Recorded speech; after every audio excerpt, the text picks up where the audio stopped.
Hola, bienvenidos de nuevo a Constructivos, en nuestra cuarta temporada. En cada uno de los episodios, viejos o nuevos, seguirán encontrando ejemplos, vivencias y experiencias que los van a inspirar en cualquier rama de la que se encuentren de la vida. Es increíble cómo personas comunes y corrientes logran cosas impresionantes para su beneficio, pero también para la sociedad y el mundo. Quédense con nosotros y crezcamos con conocimiento e inspiración positiva. Construyamos.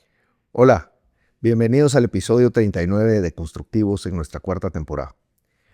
Nuestro invitado hoy es una persona que tiene un background en ingeniería civil y que después de eso sacó una maestría en administración de empresas y ha formado parte del seminario Investigación en un entorno cambiante de la Universidad de Harvard. Por extraño que eso suene, es impactante su historia y sobre todo es impactante la carrera que él tiene estudiando y analizando cómo la reputación, la motivación y el propósito tienen un efecto positivo en todas las empresas. Tan es así que cuenta con certificaciones en Self-Determination Theory de la Universidad de Rochester, Positive Psychology de la Universidad de Pensilvania y The Science of Well-Being de la Universidad de Yale. Es tan amplio que por eso lo tuve que leer. Y actualmente es profesor universitario y conferencista internacional en opinión pública, mercadeo y gestión humana. Él es el CEO de Datos Group y lidera investigaciones que orientan la toma de decisiones empresariales con énfasis en reputación corporativa e influencia organizacional. Él es de Venezuela, actualmente vive en España con casi 6 nietos, o sea, una vida plena. Luis Maturén, bienvenido a Constructivos. Jorge, qué honor. Gracias en verdad por la oportunidad. Realmente para mí es un momento mágico poder compartir contigo y con tus seguidores. Gracias Luis. Como hablábamos antes de empezar, y lo decía ahorita en la introducción, un ingeniero civil que se transforma totalmente de carrera, digamos, y cambia para algo tan interesante como esta psicología positiva que yo no sé si se dice, pero me sonó ahorita. Es así. Sí. Qué bueno. ¿Cómo cambiaste? El aprendizaje está en que las crisis hay oportunidades.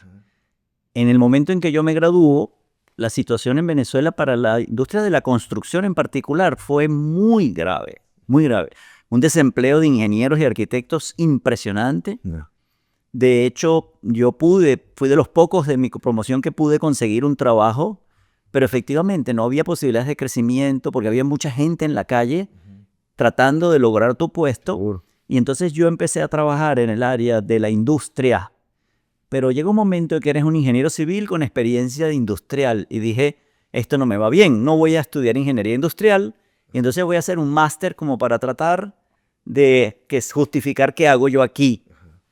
Y cuando estudié el máster, las materias de mercadeo me apasionaron. Y tú decías, bueno, pero ¿cómo hace alguien en mercadeo si tú estudiaste ingeniería? Siempre tratando como tratar de ver cómo me adapto. Pero ¿qué pasa? Alguien con la capacidad analítica de la ingeniería en el mundo de la investigación de mercados calaba muy bien. Y esa fue siempre mi carrera.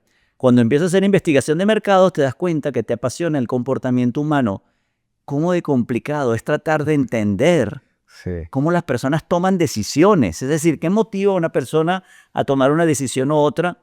Y entramos en profundidad entonces en el mundo de la psicología, de comprender qué motiva al ser humano. Luis, el cambio de los números digamos, al pensamiento o a la psicología, uno hubiera pensado que, bueno, como mucha gente piensa, un ingeniero tiene que ser ingeniero, ¿verdad? Sí. Y tú has confirmado que no. ¿Cómo ese rol de ser ingeniero y luego estar metiéndose en la mente para estudiarla ha ido o has ido viendo que afecta el desempeño de la gente en las empresas, digamos? Porque tiene los dos extremos, digamos, el de los números y el pensamiento cuadrado, ¿verdad? Hasta un pensamiento abierto. Sí, cuando entramos en la parte de las empresas, pues otra crisis. Necesitamos salir de nuestra sede, que es en Venezuela, pero salir como una empresa de investigación es muy difícil porque en todos los países hay empresas de investigación con una alta reputación. Ok. Teníamos que salir con algo diferente y dijimos, bueno, ¿cómo hacemos para aprovechar lo que sabemos de investigación que nos permita tener un producto que ofrecemos en cualquier lugar y que sea competitivo y diferenciador. Y dijimos, en el área de gestión humana no hay una gran diferencia en lo que se ha hecho durante décadas. Clima, 360, estudios, los clásicos. Y dijimos, vamos a desarrollar una herramienta que nos permite identificar a los influenciadores dentro de la organización. Y desarrollamos una metodología que nos permite, a través de un cuestionario que se le hace a todos los miembros de la empresa, saber quién dentro de tu empresa tiene la capacidad de inspirar a otros, de motivar a otros. Independientemente del rol de su cargo, te digo quiénes son las personas que motivan. Y entonces tuvimos que meternos en profundidad en el área de gestión humana. Pero ya te digo otra vez, una crisis es una oportunidad, pero uno se da cuenta después, en el momento de la crisis, te obliga a moverte, tienes miedo, tienes angustia, pero a la larga es beneficioso. Luis, y en ese sentido de cómo personas inspiran a otras, ¿verdad? La confianza juega un rol importantísimo, ¿verdad? Y me decías antes que hay varios tipos de confianza. Cuéntanos un poco de eso, porque es primera vez que lo escucho en mi vida. Sí, y no eres el primero, porque realmente es algo que estamos apenas estudiando en profundidad. Este es el tercer año que hacemos una investigación en Centroamérica de la mano de Pisolante y de Estrategias y Negocios. Estrategias y Negocios. Y básicamente el objetivo es entender qué construye y fortalece confianza. Porque confianza es algo que es cotidiano, lo necesitamos, es muy útil, pero cuando empezamos a investigar, previo a lo que hicimos en Centroamérica, en trabajos en Madrid con Ítalo Pisolante, dijimos, oye, ¿qué es confianza? ¿Por qué no hay investigaciones? ¿Por qué no hay academia? ¿Por qué no hay? Y dijimos, ¿por qué no empezamos a investigar confianza? Y empezamos a entender qué es lo que hace generar confianza, que es uno de los elementos de la reputación, por lo cual ya estábamos detrás de este tema. Y este año, después de 3 años de investigación, descubrimos algo interesante, que lo complicado de la confianza es que no hay una sola confianza. Hay múltiples confianzas, por eso es difícil de estudiar y comprender. Si yo te digo que es confianza, empiezas a divagar porque, claro, estás tratando de ver de los diferentes tipos. Ahora, Jorge, mira lo interesante que hemos descubierto, si me das permiso para comentarte. Hay 5 tipos de confianza que hemos visto hasta ahora, pero son las más fuertes. La primera es la confianza conductual. Esa la compartimos con todos los animales. Todos los animales tienen confianza conductual. ¿Qué es confianza conductual?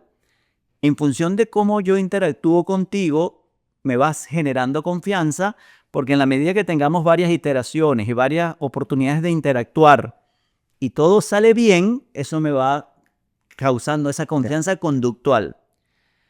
Eso está radicado en una estructura del cerebro que es el cerebro reptil. Eso lo tienen todos los animales. Y eso es lo que hace cómo tú puedes domar a un animal salvaje en función de los estímulos que les vas dando, y él poco a poco se va condicionando a esos estímulos. Esa es una confianza.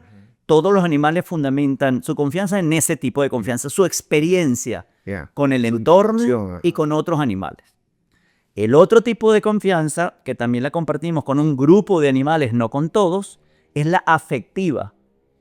Esa la compartimos con los mamíferos porque se aloja en una región del cerebro que se llama la zona límbica, donde están las emociones.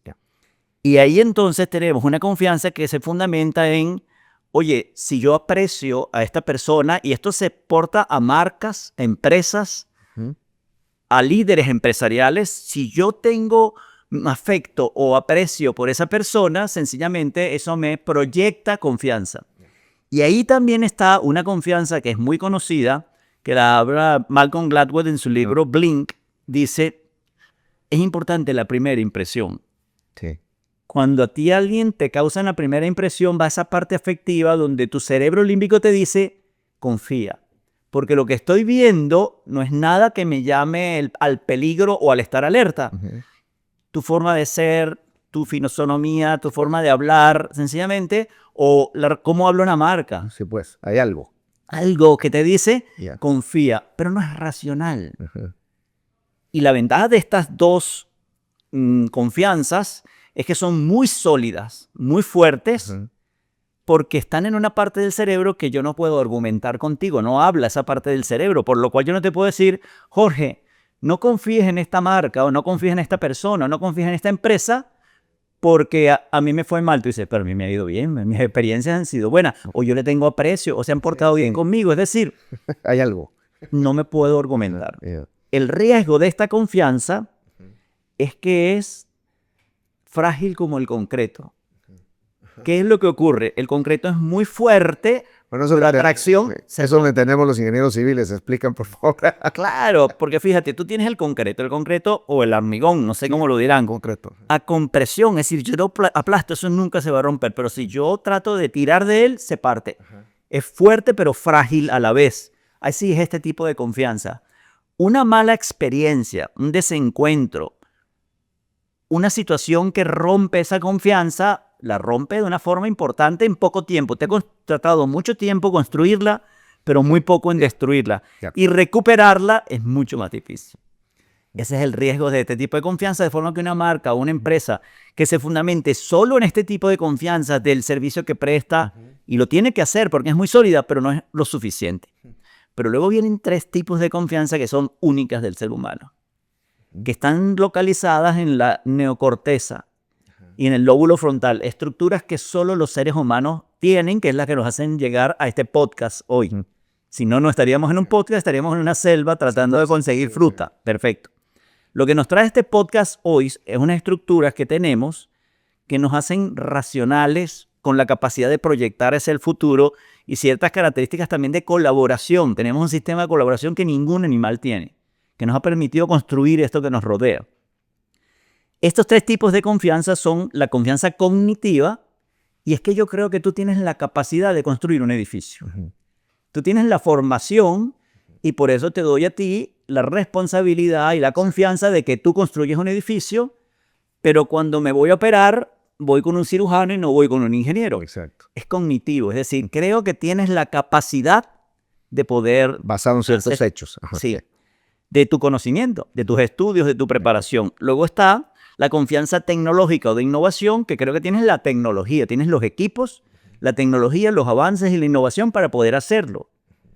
Y la tercera es la social, que es lo que te conecta, por ejemplo, concentrarse, donde tú dices, cuando tenemos valores compartidos, Ya.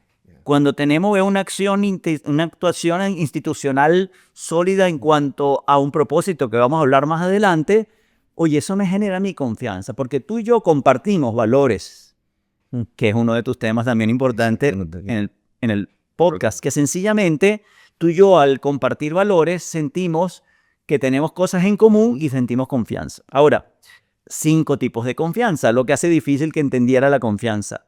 Ahora, ¿por qué es importante? Porque lo hicimos no de cara al individuo, sino de cara a las marcas, a las empresas y a los líderes empresariales. Una vez que tú ya conoces el split, la forma como se distribuye tus tipos de confianza en tu marca, te va a permitir saber estratégicamente dónde debes actuar. Porque ¿cuál es la mejor confianza? Todas, porque cada una se complementa con la otra. Si yo me fundamento solamente, digamos, en las que son conductuales, la afectiva y la del comportamiento, es sólida, pero puedo perderla. Sí. Entendido. Ya, Luis, y esto lo que a mí me deja claro ahora es que todas estas confianzas que interactúan, digamos, se complementan, etcétera, para que exista confianza tiene que haber honestidad y transparencia, por ponerlo así, ¿verdad? Entonces esto no es un producto de decir, me voy a inventar algo para generar esta confianza, sino porque si no sale desde adentro, es algo que es como el concreto, se va a romper fácilmente, Sí. ¿verdad? ¿Qué rol, y lo estabas diciendo hace un rato, juega el propósito, ¿verdad?, para generar confianza? Y te lo pregunto porque yo estaba hablando con varias personas que siguen sin creer en el propósito. Muchas creen, pero muchas dicen, ¿para qué?, ¿verdad? Pero ahorita con esto que acabas de decir de la confianza, siento que hace todavía más importante el propósito. ¿Cómo ves esa? Primero, ¿cómo crees que el propósito va más allá y cómo ayuda a generar esa confianza? Propósito es sumamente importante ahora porque es un gran motivador intrínseco. Hay 2 tiros de motivación y eso lo estudian en la teoría de la autodeterminación. Es qué elementos hacen que no te motiven elementos externos como el premio y el castigo, esa es la motivación externa, sino que las cosas las hagas no porque te lo impongan, sino porque te nacen. Richard Ryan y Edward Deci, que fueron los que estudiaron este tipo de motivación, descubren que hay 3 elementos. la autonomía que le deja a las personas cierta libertad, no es que hagan lo que quieran, sino como empoderarlos, que sientan que están creciendo y aprendiendo, pero que lo hacen por un bien mayor, y es el propósito. Es un gran motivador, y más un motivador del aspecto que yo te tengo que estar vigilando para que tú lo hagas, porque te nace. Ahora, no podemos dejar de hablar de propósito sin hacer referencia a quien realmente fue el que conceptualizó, comprendió, sintetizó esto. Y si me permites, déjame contarte la historia de Viktor Frankl. Viktor Frankl lo tenía todo. Viktor Frankl era hijo de un ministro austríaco, era médico con un posgrado en psiquiatría y en neurociencia, profesor de la Universidad de Austria, con una consulta privada y aparte ayudaba en el hospital más importante de Austria.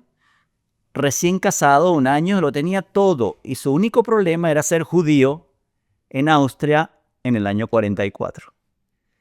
Él, de una educación bien formada con un papá del mundo político, ya sabían lo que iba a ocurrir cuando Hitler invade Austria y sencillamente le propone una universidad de Nueva York, dice, oye, Víctor, tú no tienes por qué pasar por esto, vente con tu esposa y mañana estás en Manhattan dando clases y sencillamente... No pasó nada.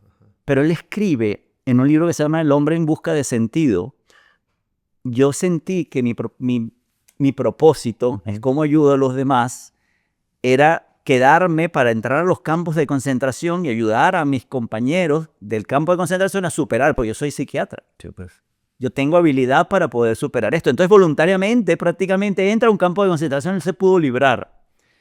Y hay un libro que él escribe que es El hombre en busca de sentido, que narra su paso por el campo de concentración y lo que luego lo lleva, fíjate las crisis cómo lo llevan, a desarrollar una teoría que se llama la logoterapia, que es la tercera escuela de terapia de Viena, de Austria, después de Freud y otra persona. ¿Y qué ocurre? Él descubre que lo que hizo que algunos sobrevivieran al campo de concentración fue que tenían un sentido, que tienen un propósito, que hay algo más allá de ellos. Porque literalmente escribe en su libro, en un campo de concentración no teníamos suficientemente comida, alimento, para que un ser vivo pueda existir. Es decir, algo más allá de lo lógico médico hace que pueda estar vivo. No es suficientemente abrigo para superar un invierno europeo. Hay algo más que nos mantiene vivos en un campo de concentración. Y él fue estudiando a esas personas que decían, oye, ¿por qué estás vivo? Y descubre al final de 4 años en campo de concentración que lo que los mantenía vivos a estas personas era que tenían un propósito más allá de lo que ellos querían para sí. Ellos tenían algo que hacer por los demás. Y cuando le preguntaban después en entrevistas, Víctor, ¿cuál era tu propósito? Él decía, esto alguien lo tiene que contar.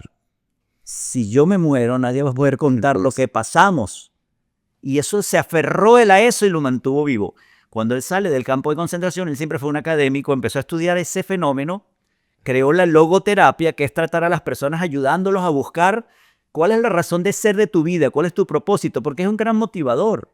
Es lo que hace que te levantes con entusiasmo en la mañana. Si tienes algo que hacer, lo importante es por los demás, no por ti. Porque cuando le piden a Viktor Frankl, Víctor, ¿qué es propósito? Él dice, servir o amar a algo diferente de ti mismo. Buenísimo. Y eso lo deben comprender las organizaciones. Que por supuesto la organización tiene que ser rentable. Esa es la prioridad. Si no es rentable, no vive. Exacto. Si la organización no es económicamente viable, no va a poder tener ningún propósito porque no va a existir los próximos años. Pero una vez resuelto eso, cuando tú tienes un propósito, ¿cuál es el beneficio para la organización? Que aguas adentro motivas al personal, sobre todo a las nuevas generaciones, que más que buscar un sueldo, quieren que la empresa le haga algún bien a la sociedad, tenga un propósito. Y de cara a tus consumidores ocurre lo mismo. Y ahí es donde viene el beneficio de probar un propósito. Luis, digamos que a mí me encantan esos ejemplos reales, ¿verdad? Porque todo esto, aunque pareciera teoría, aunque pareciera algo subjetivo, se convierte en cosas tangibles, ¿verdad? Y estudiadas. Y estudiadas, donde ya hay datos que respaldan todo esto. Este propósito, que ahorita más o menos ha sido en esa línea, lleva a esa motivación que tú me decías antes que se llama intrínseca. Sí. ¿Qué es eso exactamente? Fíjate, también es apasionante cómo nace esto. Déjame recordar el nombre del científico. En los años 40 hay un científico que trató de estudiar la motivación, una motivación que no se conocía. ¿Y cuál era el experimento que él había tratado de descubrir?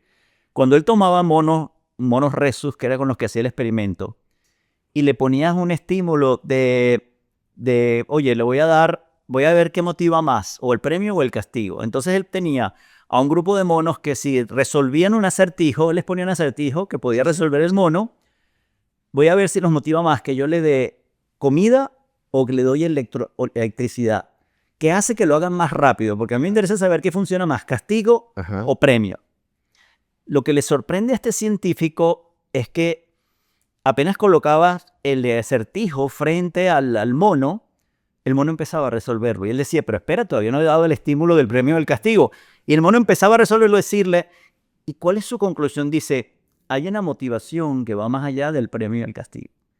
Hay otro tipo de motivación que no conocemos que realmente está motivando a este mono a hacer esto y nadie le está dando nada a cambio.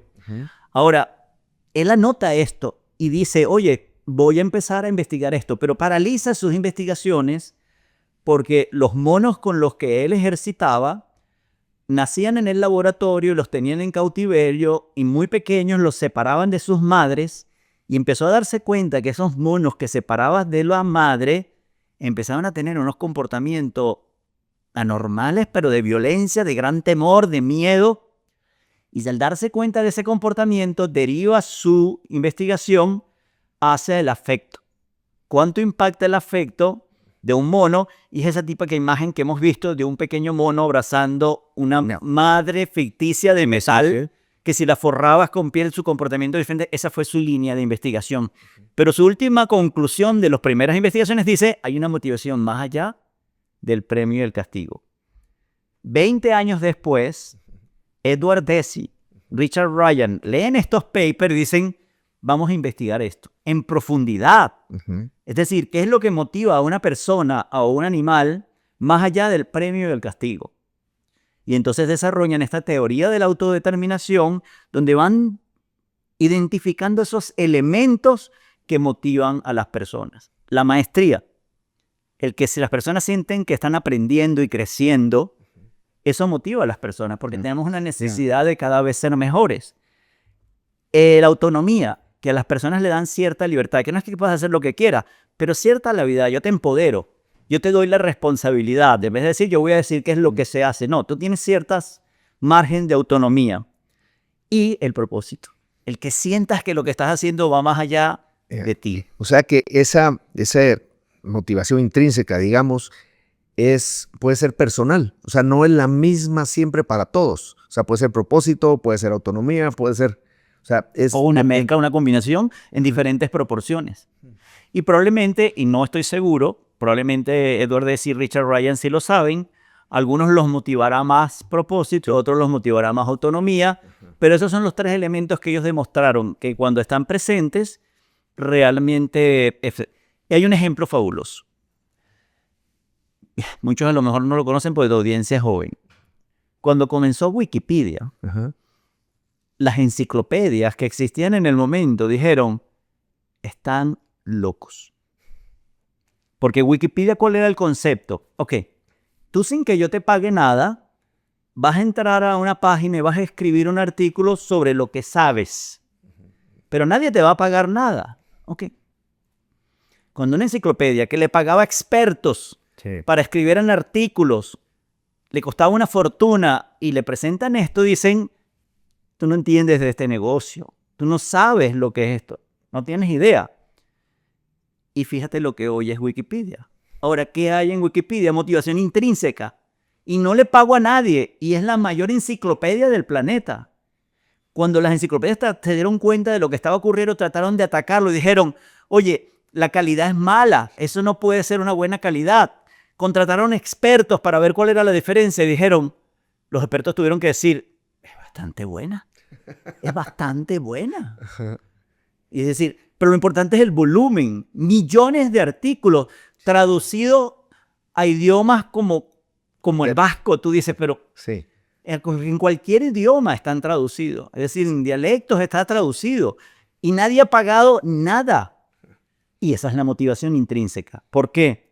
Porque yo tengo autonomía, escribo cuando quiero, cuando puedo, Pues, siento que estoy aprendiendo, porque luego se crean comunidades detrás de un artículo donde una persona comenta, oye, lo que dices, y se crea una comunidad detrás de un solo artículo. Puede haber 7, 8, 9, 10 personas que son conocedores del tema, por lo cual es muy buena la calidad y sobre todo siento que estoy ayudando a los demás.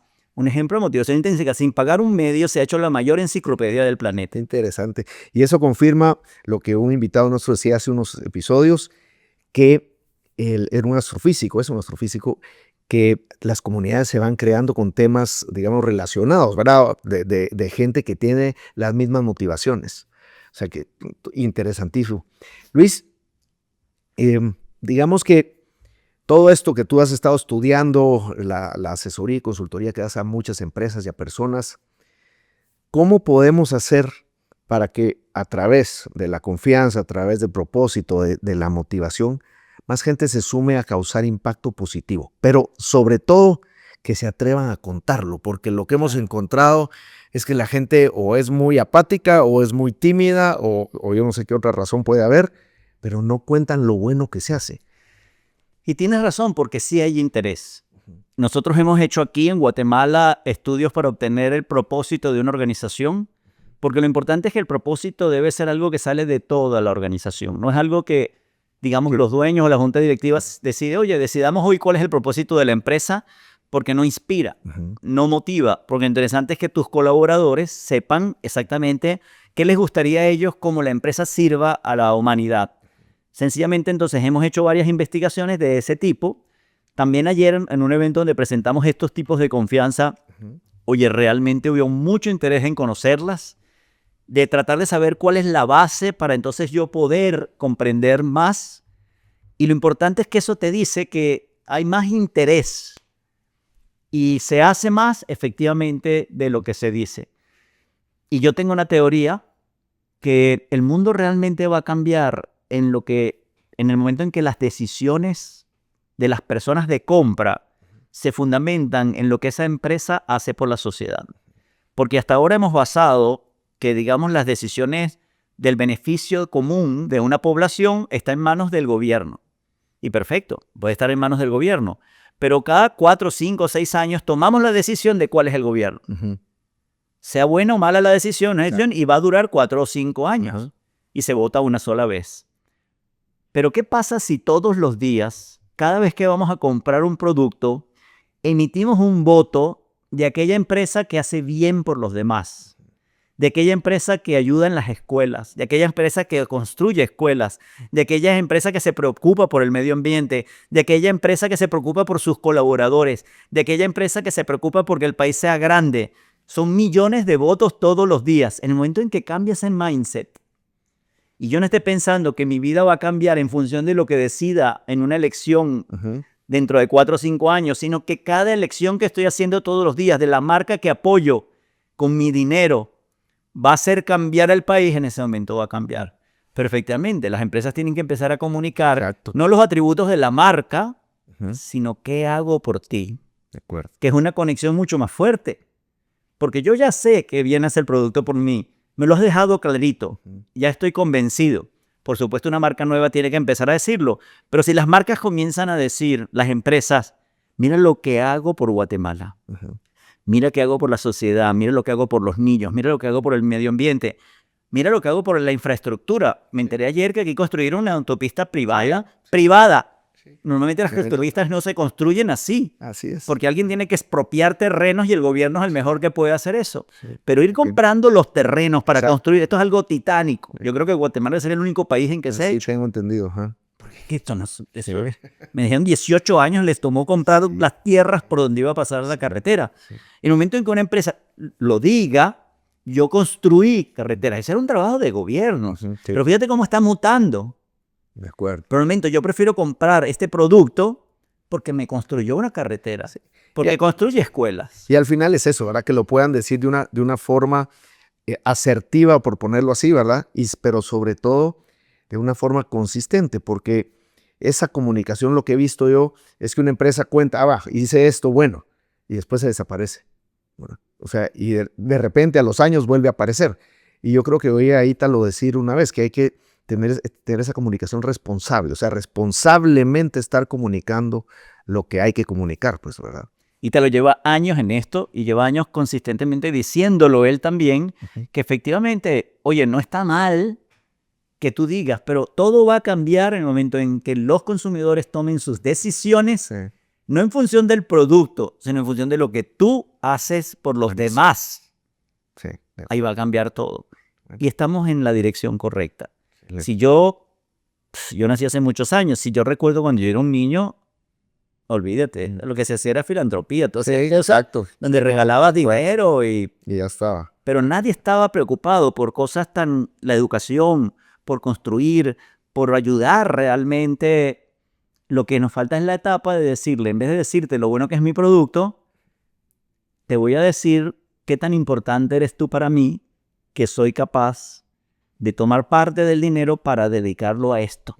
Y en el momento en que el consumidor aprenda que la decisión que él toma con cada producto que compra es como un voto y que es mucho más frecuente y que es mucho más fácil de cambiar de empresa que de gobierno, pues sencillamente es mejor. Y funciona porque gobierno es poco y puede encargarse de ciertas cosas como lo militar y ciertas cosas que no lo va a poder sincronizar, pero las empresas son muchas, eficientes, bien gerenciadas, por lo cual ese modelo, y espero que vayamos hacia allá. Buenísimo. Pues muchas gracias, Luis. Es un honor, Jorge, en verdad. Lo pasé genial. Qué bueno. Y espero que lo hayamos conversado, les sirva de algo No, seguro, la audiencia. a tus seguidores. Gracias. ¿Dónde te localizan, Luis? Mira, en LinkedIn, Luis Maturén. Ajá. En Instagram, @Luis Maturén. Perfecto. Pues muchísimas gracias. Muchísimas gracias de nuevo. Un honor, Jorge. Gracias en verdad. Gracias. Amigos, varias cosas me llevo muchas cosas, pero tal vez de las principales es que de toda crisis salen oportunidades. Luis acaba de contarnos con un ejemplo clarísimo. Y luego que la confianza, el propósito, la motivación intrínseca requieren de eso, de honestidad, transparencia, ser genuinos, pero sobre todo pueden llevar a las personas y a las empresas a mucho más. Y por último, esas empresas, esas personas, cuando cuentan lo bueno que hacen, pues pueden ayudar a que los consumidores también escojan de una forma responsable. Así que, como dice Luis, vamos en el camino correcto. Nos vemos en el próximo episodio. Adiós. Hola, bienvenidos de nuevo a Constructivos, en nuestra cuarta temporada. En cada uno de los episodios, viejos o nuevos, seguirán encontrando ejemplos, vivencias y experiencias que los van a inspirar en cualquier rama de la que se encuentren de la vida. Es increíble cómo personas comunes y corrientes logran cosas impresionantes para su beneficio, pero también para la sociedad y el mundo. Quédense con nosotros y crezcamos con conocimiento e inspiración positiva. Construyamos.